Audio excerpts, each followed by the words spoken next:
was thinking about doing like a Mexican Tracy Morgan. Who would that? I don't no. It's just saying like Mex. I don't want dos leches. I want tres leches. I only want cake with tres leches. I don't eat 2 leches cake. Give me 3 milks. Sorry, I'm lactose intolerant, but I love the 3 milks. Tiramisu is just Italian tres leches cake.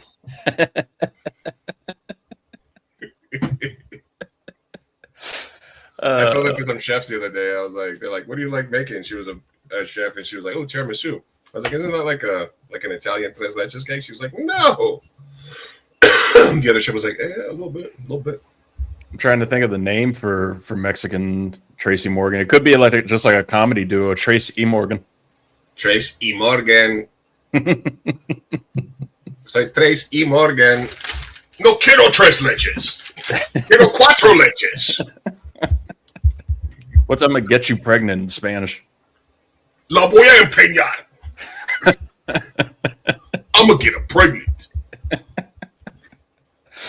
Dude, over this course of time, like this is gonna be, and this is fun for the cold open too. For anybody that's like coming from the last show of us talking about the Super Bowl, right, and talking about all the lead up and everything of the Super Bowl and the Bad Bunny halftime show, and complaining about how cold it is here. Now it's 95 degrees, and we're getting into the NBA Finals. Yeah. I was trying to think of like what sporting events that I've seen to like catch up on fast, and I realized I haven't really watched much of anything. And like the most recent thing, probably the most complete sporting event that I've watched was the Carano Rousey MMA event on Netflix. Glad you made time for that. I made the whole, what was it, 3 hours? Yeah, 3 hours. For something. I mean, listen, I honestly, you guys deserve it because you guys did not get to live through the Mike Tyson first round 30-second knockouts. Yeah. Exact same thing. When we had Mike Tyson fights and we were paying $75 for it, and it was like 3.5 hours of fucking shit, and then all of a sudden he gets in the ring, you're hyped up, and then 30 seconds later you're like, all right, that was it. We got, or like 1 round later it was over. So I'm glad that the new generation gets to experience that. It was so sad to watch the entire thing. Just all these, I didn't even know, like I knew Nate Diaz was fighting. I knew Ngannou was fighting in the pre-card. I didn't know they pulled I didn't know they pulled Dos Santos' old ass out of the crypt to come out there and fight and get his ass beat. But, get that money. Now you can look forward to the White House lawn fight. I think I'll skip that one. Yeah, that I'm not. I'm morbidly curious about it. But yeah, unless the man himself gets in the ring, I'm not gonna watch. I mean, listen. But more importantly, I think it's like we fast traveled, right? Listeners have fast traveled from Super Bowl to like, I don't really care about spring training, baseball, NBA regular season. Can we just fast track to World Cup talk and NBA, playoff talk? And that's what we did. It's exactly, there's nothing personal on the side. There wasn't, nobody was doing anything. We've literally just been sitting at these desks waiting for you, the listener and the viewer. Just get you here. And we're here. You didn't even need the first couple rounds of the playoffs. Because, what was going on there, which I do need to get with you in a second on. But you know what? Fuck it. Let's just Hey, welcome to the 323, everybody. Welcome back. I'm your host, Reed Murphy. That's the Big Chief Burrito, Luis Martinez, joining in. We haven't been here, but we're here now. We're here. Daddy's home. And we're here to comfort you, bring you into the summer of sports. It's going to be an awesome summer of sports. And the show is back on somewhat of a consistent basis. We'll be having a State of the Union podcast to talk about everything that's been going on in life since and all the fun stuff that's coming. Some odds making to do. Who knows? Maybe there was you had a little hint with Tracy Morgan earlier. So that was a completely out of context quote. You were doing the Tracy Morgan impersonation out of nowhere, and I was like, that's an interesting thing to say, and now it makes sense. So We got plenty of fun stuff. Of course, this is a new studio, kind of new old school studio. So bear with us with audio, video, anything that we're working out. We're getting back into the hang of things. But folks, we got a lot to talk about, and it's going to be strictly basketball today. We can't there's no I know the draft happened. I know that, baseball's going allegedly. World Cup is coming. We got plenty to talk about over the coming months. Because I started with you guys World Cup last time, so exactly. It's almost like the anniversary. It's literally an anniversary. So before we do anything, we got to hit the song.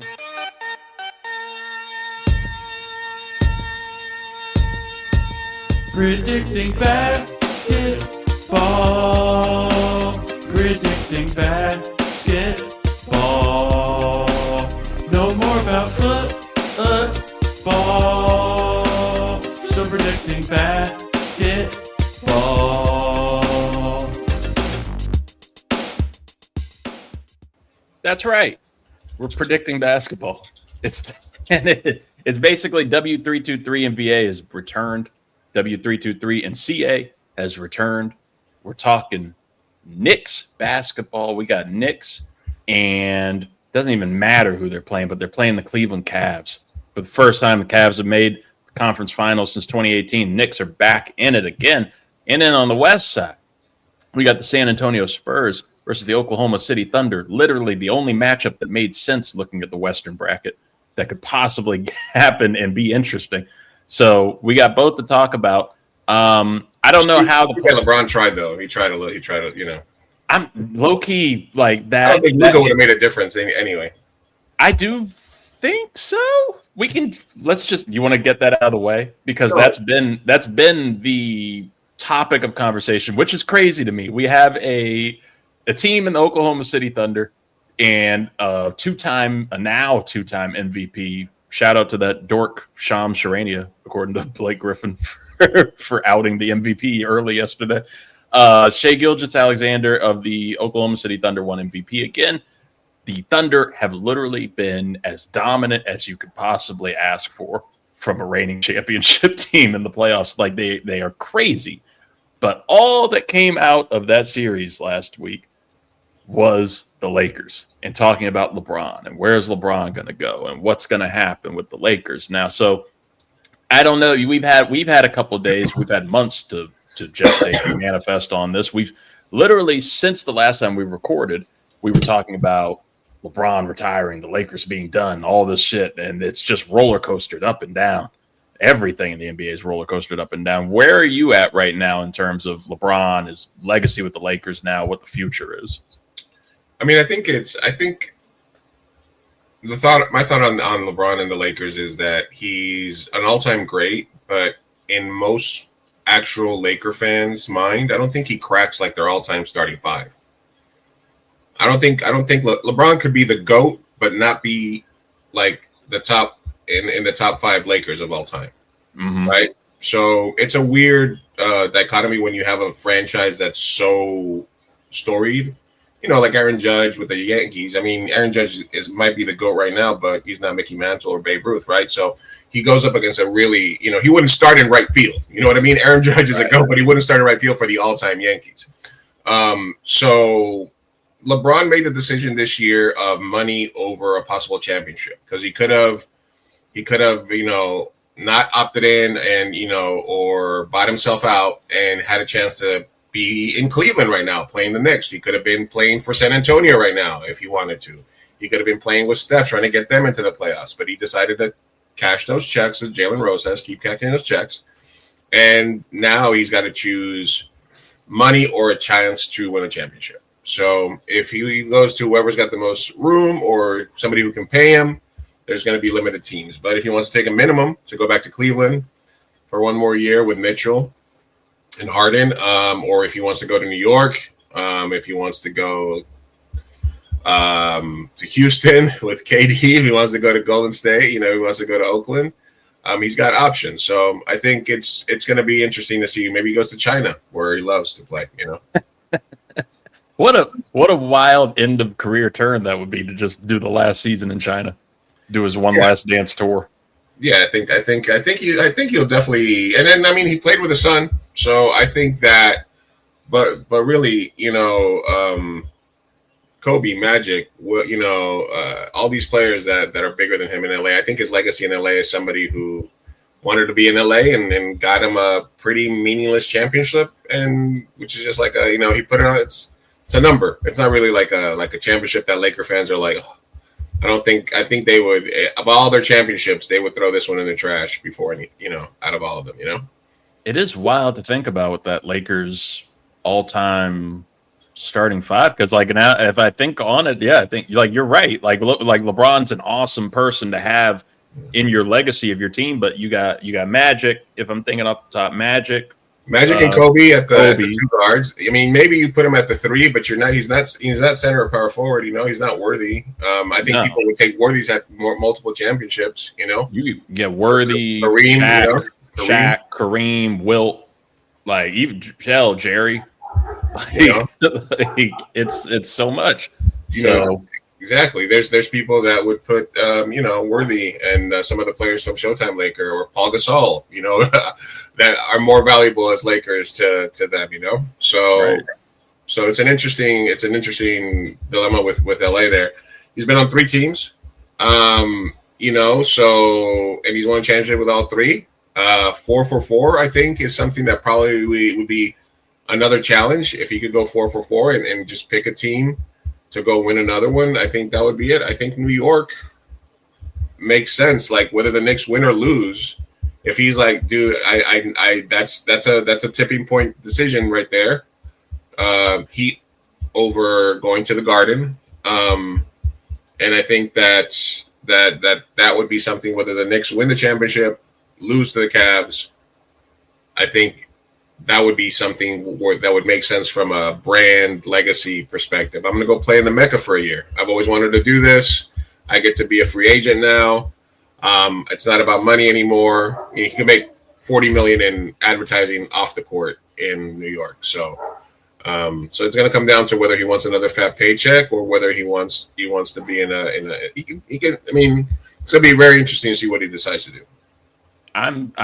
I'm really interested too, and I hope it's not he can't possibly do the decision again and do that whole long drawn out thing. It's actually gotten shorter every time he's done this because he went from the decision to an article to a little press release. But this is going to be the first time he's tested unrestricted free agency in his career, which is an insane thing to think about. But I'm agreeing with you too. There aren't that many options, as many as the media wants to put out there. But I agree on those kind of those top 3 there. To me, the Lakers makes the most sense to stay, just in terms of families out there. He's got his son on the team, but his other son is also playing at USC.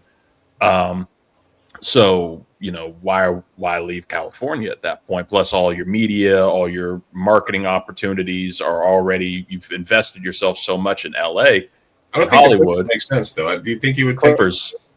No, I can't see the Clippers. I could see if he stays in California, maybe the Warriors. The Warriors would be kind of like the in between choice because he's still in California and you get to play with Steph and Draymond for a year. Right, and then I think my number 3 on there would be even over Cleveland. I think Cleveland's the outside chance just there because it's Cleveland and that's home. And you could do the homecoming. Number 3 to me is the Knicks. It's got to be the Knicks because that's the Mecca. That's the other entertainment opportunity. If you want to go somewhere and continue the entertainment brand and continue to expand, going East Coast and expanding into New York would make a lot of sense. And you have all the opportunities in the world. It would be the biggest show and everything, the biggest media show going to New York. Yeah, and if you have to trade any assets to go and get it, and he came in at a veterans or an exemption, it would be incredible. Yeah, so those are the 3 choices I can see, but for me it's LA for him. Never count out Miami. Because he could do Decision 2.0, and then once again he's going to be saying I'm going to take my talents back to South Beach. I'll be playing at Mom Swap Arena in beautiful Miami, Florida, for the next 7 years. and that's going to be LeBron's new legacy. As somebody who, listens to the Dan Le Batard show semi-regularly, and because of that gets all of this Miami Heat shit thrown into my algorithm now, and seeing, like, I know a lot about the Miami Heat and their fans, and they think they're going to get everybody. Like, it seems like everybody could go to the Miami Heat, including one Giannis Antetokounmpo, who the last time that we talked, we were talking about these, bubbling Giannis trade rumors, and then nothing happened. And he signed with Kalshi or whatever, or Polymarket or wherever the fuck that he wanted to sign. He didn't want to go full trade demand, and there was no incentive. Yeah, he's not one of those guys. But now it is looking, the Milwaukee Bucks have expressed interest that they're going to move Giannis. As we're still talking, we're talking about a little bit of offseason stuff. What are your expectations for Giannis? Could you see Miami? Could you see New York? New York passed on going after Giannis. They used their draft picks for Bridges, which, seemed like an interesting play, and obviously is going to play out this round when they have the two wings to throw at Harden and Mitchell, because I expect them to be guarding Mitchell most of the series. So with New York and Giannis, I think New York made their bed. They invested all this capital into Bridges and Towns, and I think they felt like that it would be against their culture that they were trying to build to all of a sudden then say, yes, but now we can get Giannis, so we're going to just give up on Cat after Cat had bought so far in, was trying to be a better big man. So I think the Knicks are a long shot, unless they shit the bed very clearly against Cleveland, in which case then it'll be like, well, we didn't make the finals with Cat, and now we can kind of package him in OG or Mikal, and Milwaukee would have to be okay with taking that versus more picks. I think Miami, other teams can give them more picks than the Knicks do. It'd be kind of like, and then what's the core? Jalen and Giannis, and maybe OG or Bridges, and that's about it. You're going backwards at that point. So I really like OG. OG could have a team built around him. Oh, for sure. So, and he's not, and at some point OG must be like, actually I'm the guy here. Jalen's good and all, he's a closer, but I'm the dude getting shit done. So I can see Miami. For him. Bring the whole family, package deal, all the bros back together, terrorizing fucking South Beach. It would be something. I'd just be curious to see if Pat Riley and the Heat would actually pull the trigger and trade. I don't know who it would take for them. Definitely Tyler Hero. Tyler Hero is always that guy. Yeah. I would assume Bam Adebayo would be the only person not tradable on that team, and you want to pair him up with Giannis, but just like they're so kind of wishy-washy on these things. So I definitely think that they'll make the hunt. I think the team, and it saddens me to say, and I hate to say it, and I hate to see it, I think Boston does make a lot of sense. I do think the Celtics make a lot of sense. I think moving Jalen Brown could really work for them, and I think it would work for Milwaukee. I think it would work for Jalen Brown, who's gotten this taste of being the guy now. And as soon as he heard that Milwaukee, he's like, no, I want to be in Boston. Boston's cool. Boston. No, it's all right, Jalen. Take the podcast over there. Stephen A. Smith won't find you in Milwaukee. I would hate to see the Celtics rise up with Giannis and a healthy Tatum, but it would also be fun. Look, if the fix is in, you're going to be talking about, LA. The Clippers obviously would make sense, to try to make that block move. Yeah. And stuff like that. That would be another reason for LeBron to go back to LA if they come somehow finagle the lead into fucking giving them a couple of draft picks for Austin Reeves and then get Giannis in LA with Luka. I think that would be the league dream. But I think Giannis, Miami, maybe Chicago, maybe in one of these, would be a good team. Chicago could be like a good dark horse. Again, Golden State maybe if we're throwing in those kind of things. If they throw in Butler, You know who I would go in? The hardest I would go in is Minnesota. Yeah. Giannis and Ant. Oh, it would be that could be the move. That could be exactly what they need. Get Gobert out of there. Get them some. You're gonna have to move pieces for draft picks and then package them together to get them to Milwaukee. The Gobert situation is crazy. I guess now as we can start to dive into the playoffs a little bit with Gobert, it's like you're watching against against the Spurs here. You're like, yeah, get Gobert out of here. What can you do with them? But also, what can anybody do against Wembanyama? What can anybody do against Victor Wembanyama? I watched him sit on the bench and grab his teammate by the neck while he's sitting. His teammate was standing up. His teammate was 6'8", and he just reached over, grabbed him by the neck, and pulled him down so he could hear him better. Like that's an insane human being. So what is Gobert to do? So you get rid of Gobert and you can bring in Giannis, and then all of a sudden Jokic is having his way with you because for whatever reason Gobert is like the stopper there against Denver.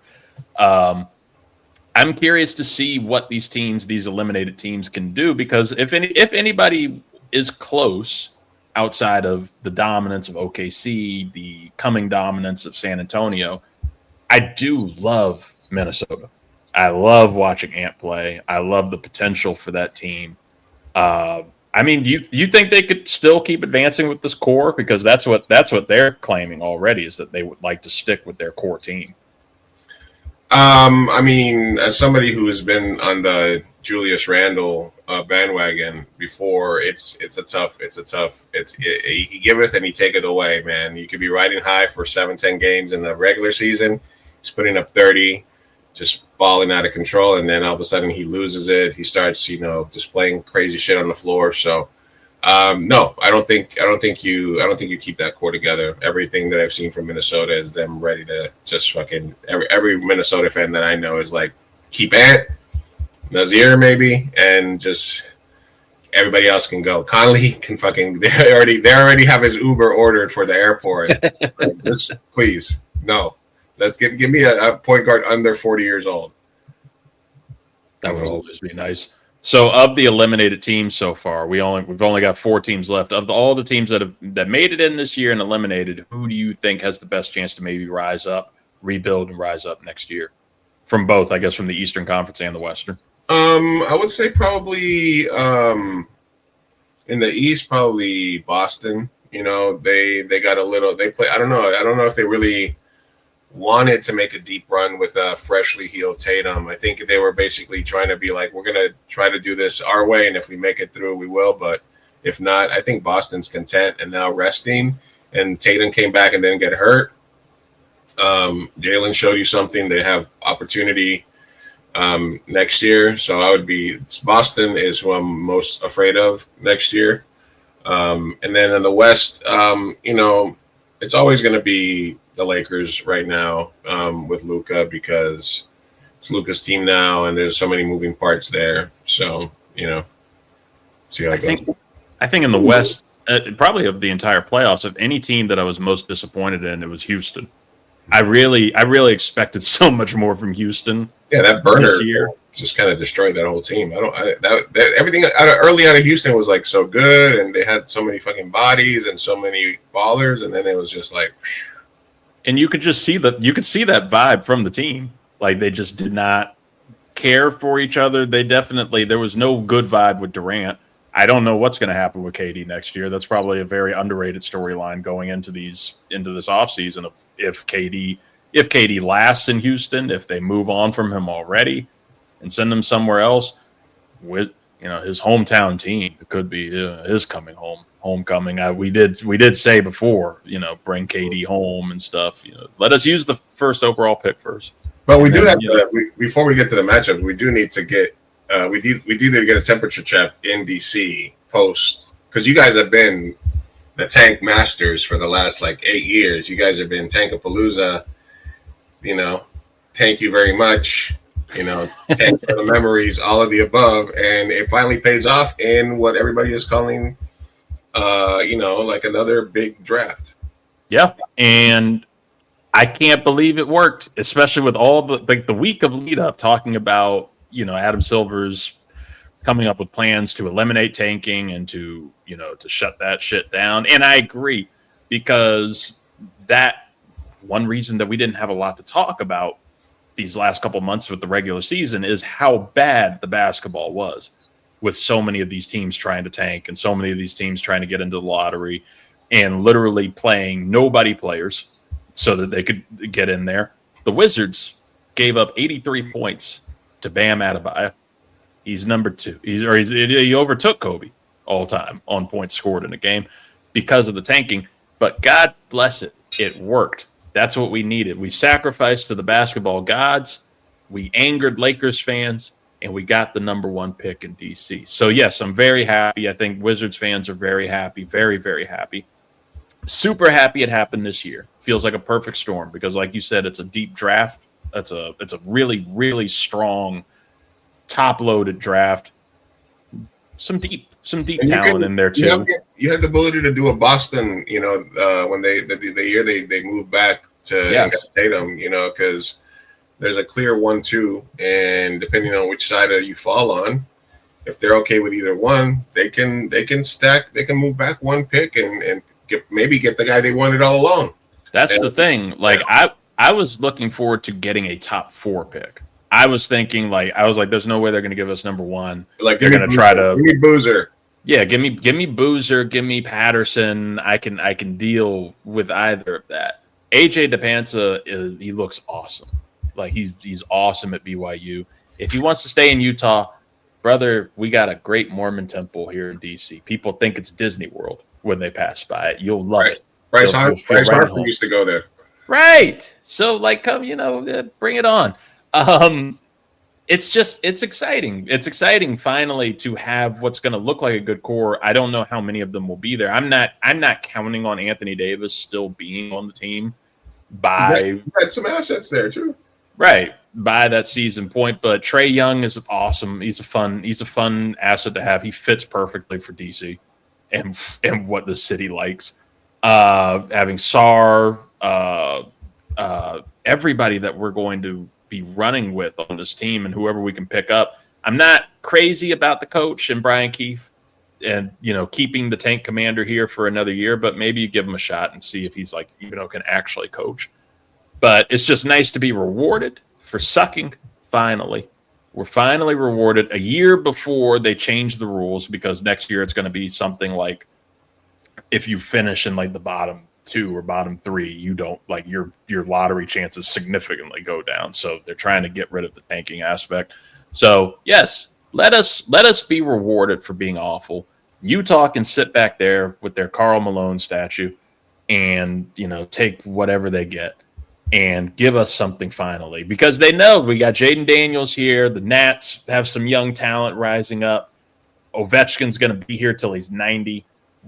Let's get the Mount Rushmore and DC Stars back in. It's a good market when the sports are fun. The NBA will be rewarded. Promise. Listen, you trade AD to the Rockets for KD. Mm-hmm. Boom. Right. Mm-hmm. Right. Then you take one of them 2 cats. You can't go wrong. I think you move back and you give the Mormon to Utah. I think it fits.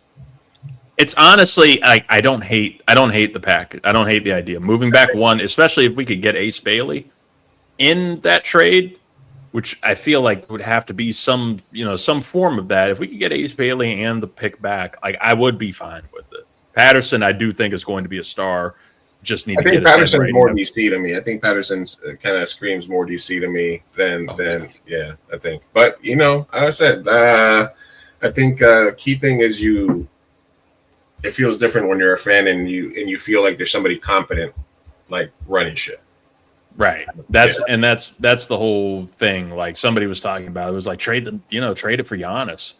Everything. And I think about the Family Guy the whole meme of the mystery box. It was you could have Giannis, or you could have the mystery box, which could be anything. Could even be Giannis. AD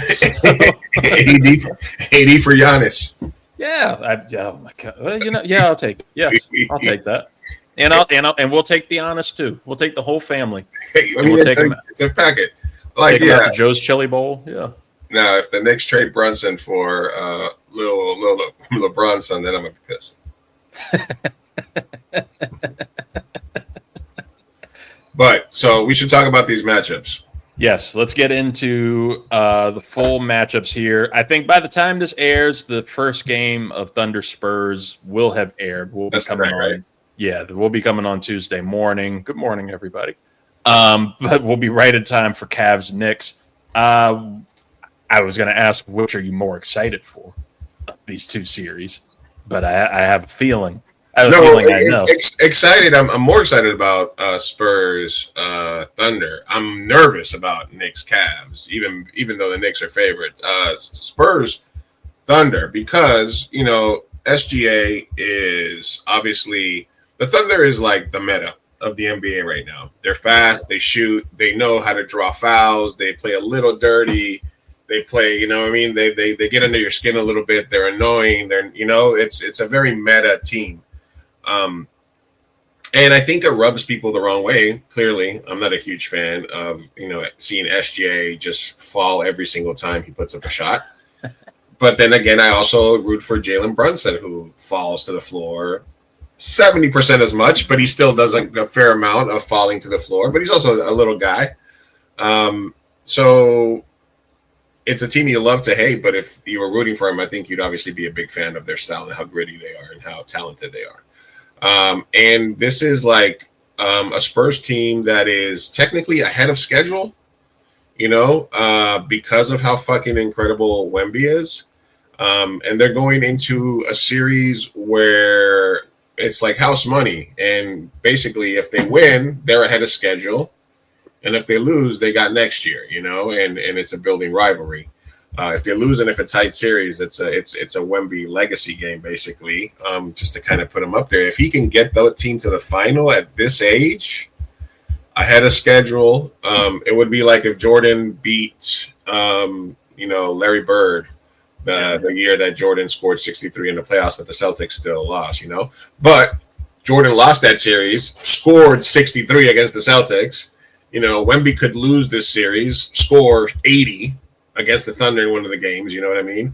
And cement himself as, the guy, and then start winning championships next year. Or you could get to the finals this year and prove something and then, be in a pretty even matchup against the Knicks or the Cavs.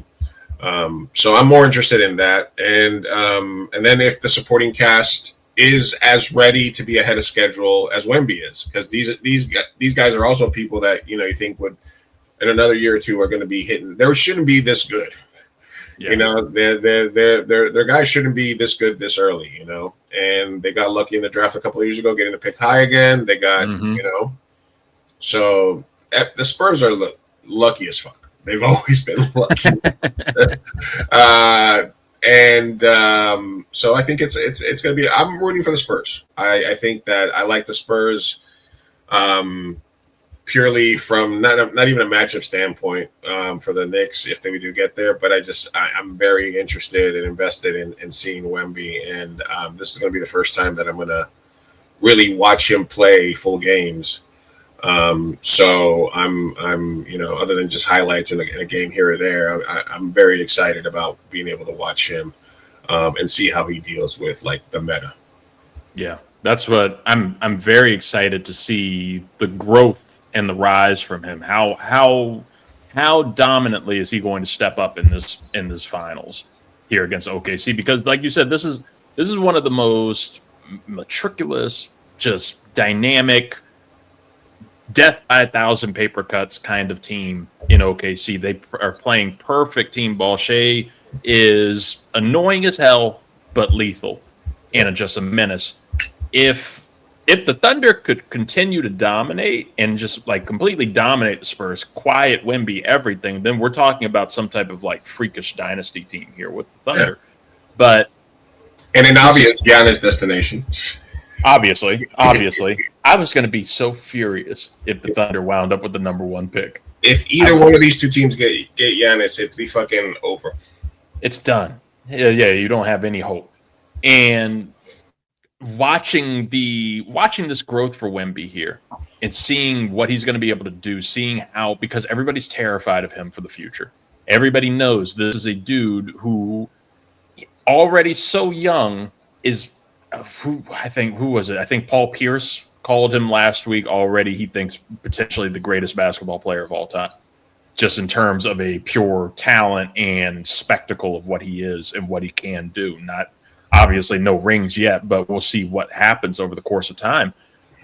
He's so hard to defend in every way, and he just keeps getting better. He's probably going to practice with the Monks again this offseason. We already saw what that did for him when he shaved his head and did the full Tim Duncan.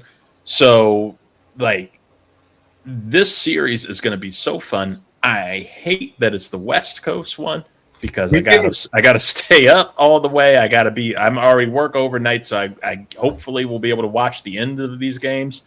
But it's going to be a fun ass series. I am curious with Cavs Knicks, like which would possibly be the better matchup for the Knicks. I'm not going to say that yet because I think this is going to be a tough series for New York. It's going to be really hard for Cleveland in the Garden, and with how turned up that fan base is going to be there in New York, and Tracy Morgan. They can smell it. Knicks fans right now can smell it. I did want to wrap up just one other thing about the Thunder is, if you guys are familiar with GTO, game theory optimal, which is something that's used a lot in poker. It's in the theory that any game has a theoretical perfect way to be played, you know.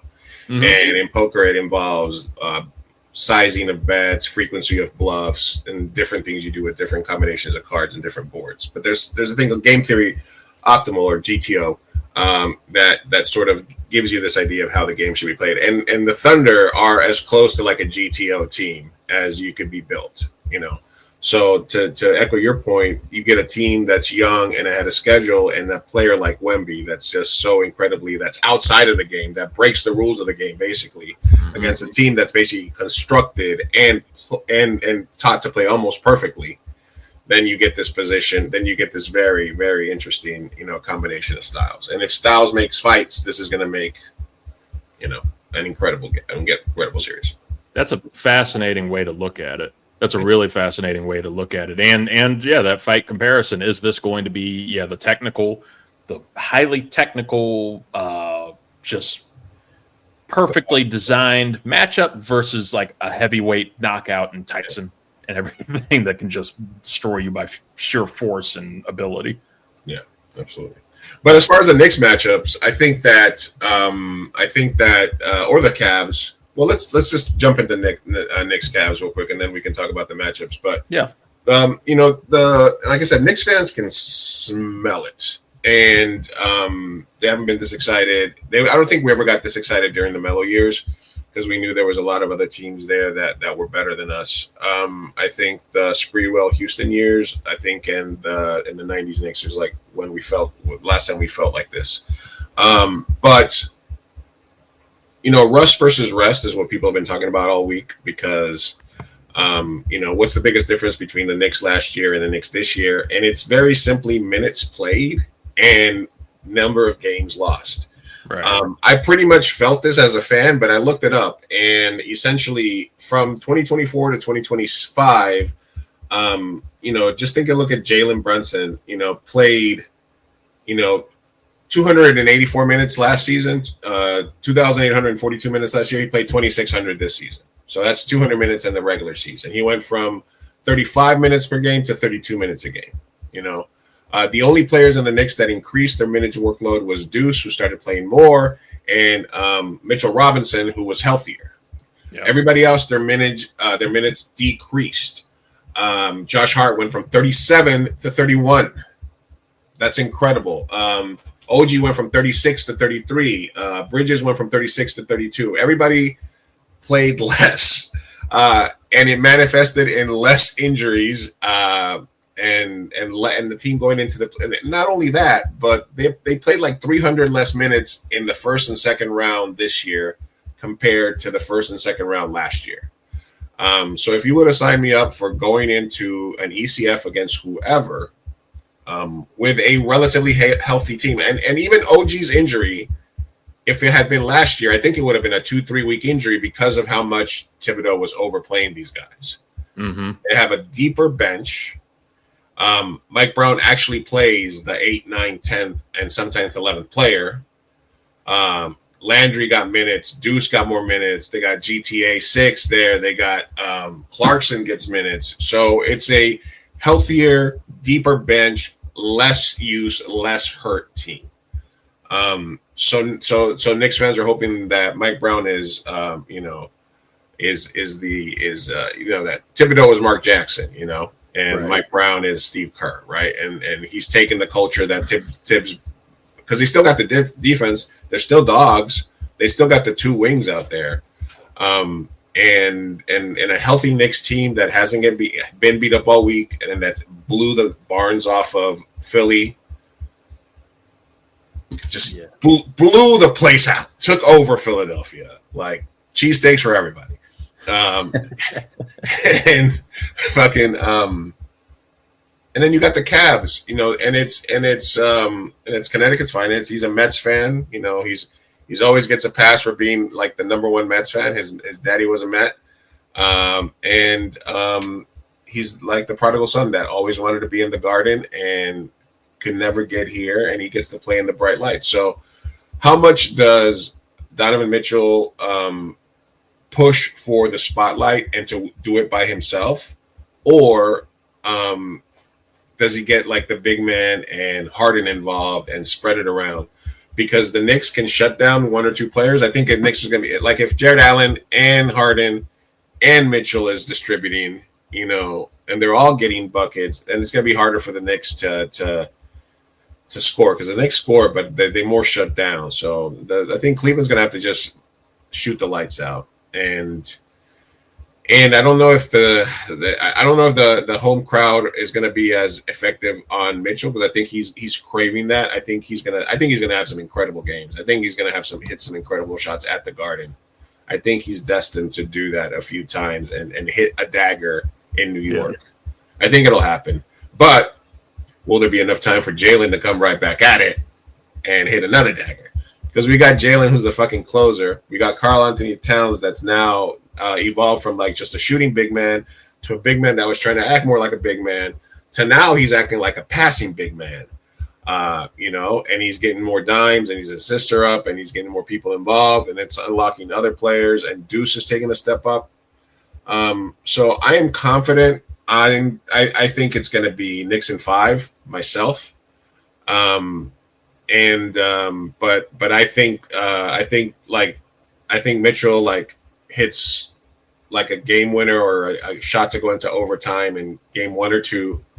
I could see the Knicks maybe losing game 1 if there's like, rust, like they a close game 1, Mitchell like still hot from 2 days ago makes a pass or one of them hits a shot, boom, and then the Knicks coming back and going 4 straight.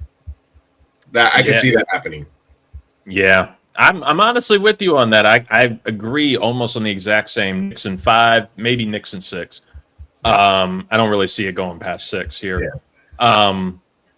Especially just like you all are playing such better dynamic team ball, I think, than last couple of years, which were also awesome for the team. But it's just that health, like you said, the health and being able to be clean right now after just shitting on Philly, which was also. I was really looking forward to that series. This is exactly. Let me tell you how that went for me. I watched the Sixers a lot. Their game 7 in the first round. I was like, yo, this is gonna be fun. Embiid is turned up. I was like, we're gonna see some legacy shit from him. And all of a sudden, I blink. I'm like, when is the game? And I look, and it says the Knicks won the series 4-0. I was like, what the fuck happened? I was like, what? I was like, how did I miss the entire thing? Like so quietly. The Boston series kind of was like it kind of lulled you in because it was like a good series back and forth, and it was like, but in the end, it's like, all right, both of these guys went to a game 7. All right, tough matchup. It's like, nope, actually, I'm just gonna mop the floor with them. Yeah, they were just trying to see who was going to lose to the Knicks. With the Cavs, I agree with you. Like Donovan is built for this. He is going to torture a little bit.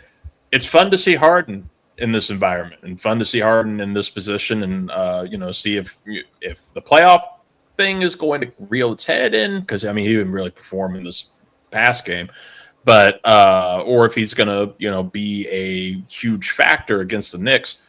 It's going to be a lot of fun energy in this. I will say though, the 2026 Cavs, this is a stat I just saw on Reddit. The 2026 Cavs are, since the first round became a best of 7 in 2003, the 2026 Cavs are the 6th team to play 2 7-game series in the first 2 rounds and win those and advance to the conference. The other 5 being the 2003 Cavs, the 2006 Suns, the 08 Celtics, the 16 Raptors, and the 2020 Nuggets. Both of the last 2 lost in the conference finals in 6 games and 5 games respectively. 08 Celtics won the titles. The 06 Suns lost to the Mavs, and the 03 Mavericks lost to the eventual champion Spurs. I think that is going to take a huge. That's a really big gap here. That the Knicks had so much time being able to completely sweep the Sixers, get healthy, get right. They could have some time to, get ready, get hot. The Cavs are going to be tired, man. If this series goes to 5, if the series goes to 6, I think you're going to really start to see some shit start to fall off on Cleveland here. I think, and just you all can take advantage this time instead of before, where Tibbs was already running you all into the ground. I think that's what I'm saying. I think if they have a chance, it's continuing off of that momentum. They played yesterday. Yeah. And they play tomorrow. They have one day off. They rest. If they still have that momentum, where they can get us is game 1. Mm-hmm. But I think if New York wins game 1, then the series is pretty much, because I think if the Knicks just figure them out and it's like, all right, we got you guys, boom, boom, boom. It's not going to get easier. They're not going to get more rest as the series goes on. They need, and then for Harden, if he's the one that makes the shot, a big shot, then that could do something for his legacy. If he hits a big shot in the Garden at some point, like a clutch end of game shot at the Garden at some point, that's going to be that's big for him. Yeah. And I'm kind of rooting for that for him, to be honest. I like to see this for him. But you're right. If there's any chance for Cleveland at all, I think they got to get game 1. Get game 1, get that momentum, get that energy that's going to come down from, Knicks fans here. It'll be monstrous for them. But if you all come and just empty the clip on them here in game 1, get that crowd energy behind you, get all the fans. It doesn't matter what happens in game 2. Wouldn't matter what happens in game 3. You all, that hype would swell and be there for the Knicks. I don't think that they could. I don't think they could lose. You're doing Knicks in 5 as well? I'm gonna go Knicks in 6 just to keep it interesting. What are you taking in the Spurs? Oof, man. I'm honestly, if Wemby stays healthy through this and he doesn't, throw any more assassination attempts with his elbows, get suspended, I'm taking OKC in 7. I'm taking OKC in 7 in this one. I'm taking the Spurs in 7. Oh, this is gonna be fun. See, now I'm hoping we get to that point so we can do a live stream. Let's go ahead and say if we get to that point, we'll do some live streams and some live watch-alongs of these things. That would be fun. I'm going to be watching game 1. I'm going to be watching probably while I get tattooed or while I tattoo. There you go. We need to schedule some things for the fans. We do need to let the fans and let the people know that we are going to be around. We'll be trying to give some post-weekend recaps of everything that's been going on in sports, because we're starting to get to that time. I did another event, a full sporting event I watched, the Kentucky Derby. Oh, really? It's 2 minutes, but I watched the whole thing. I watched the 30 minutes leading up. Better than the Ronda Rousey fight. Honestly, yeah. The Ronda Rousey fight honestly went exactly how it would go if I walked into the cage. Yes. If I walked into the cage and I saw her, as soon as we get down on the ground and she puts my arm in, I was like, okay, all right, we're good. Yeah, she could have a Star Wars show. Could have. Yeah, I mean, maybe that's what the bet was. All she needed to do was not say dumb shit, and she could have had her own little Star Wars show. Nobody bothering her. But If you win, Disney's like telling Carano, if you win, we'll put you back on the Mandalorian. If you lose, no, stick to those Jean-Claude Van Damme directive streaming movies. Yes. Aaron Eckhart, top 5 direct streaming actors. Well, more movie talk, more sports talk coming from your network and as well as my network. I'm getting more stuff going. I'm going to start Mi Gente show, and then I think when we do our weekly, I think we're probably going to simulcasting to both networks, so we can go through both our YouTube channels because we can stream to multiple platforms. Exactly. And then that way we're all creating content. Yes, we're all craving content. We're all creative and wanting to get some shit out. So, folks, the families are merging. We're going to start seeing more things. We have a preview, all that stuff. We got the World Cup preview. We've got some interesting things in the works. We got T-ball, which is something that we're going to be starting soon on 323 Network, which is our sports gossip show. And holy shit, there's been so much that we've been missing. Between Rossini, Vrabel, everything. So we'll be catching up on all these things. We have a lot of movie talk with, of course, the Big Chief, with Travis Byram. Scott Elliott will be, getting some college talk coming back. We got him coming back full time. So, oh, sorry. Thought he was still on mute. My bad. But we got plenty to come. Big Chief Burrito, Luis Martinez, thank you for being here. Thank you for bringing us in to the family and everything. We're coming together like fast and furious. Yes, sir. You can find him, of course, Mi Gente Show, all the things. I don't have podcasters. I have family. We'll be fighting this. We'll be fighting the system. You'll hear more from Tracy Morgan, and we'll get plenty of those. I don't want those leches. I want Trace leches. I'm feeling like some frijoles negros. Quiero frijoles negros. Dos leches. Folks, find us at the 323 Network. Subscribe, like, review, do all that things. The 323 Network on YouTube. Find the show on Spotify. Go check out Zoo's Views. A new show is coming. New episode is coming out from that of All the Family. And, of course, the State of the Union pod will be coming with some fun news to bring along your way. But in the meantime, folks, stay safe. We'll talk to you later. Enjoy that basketball. Predicting basketball. Predicting basketball. Know more about football. So predicting basketball.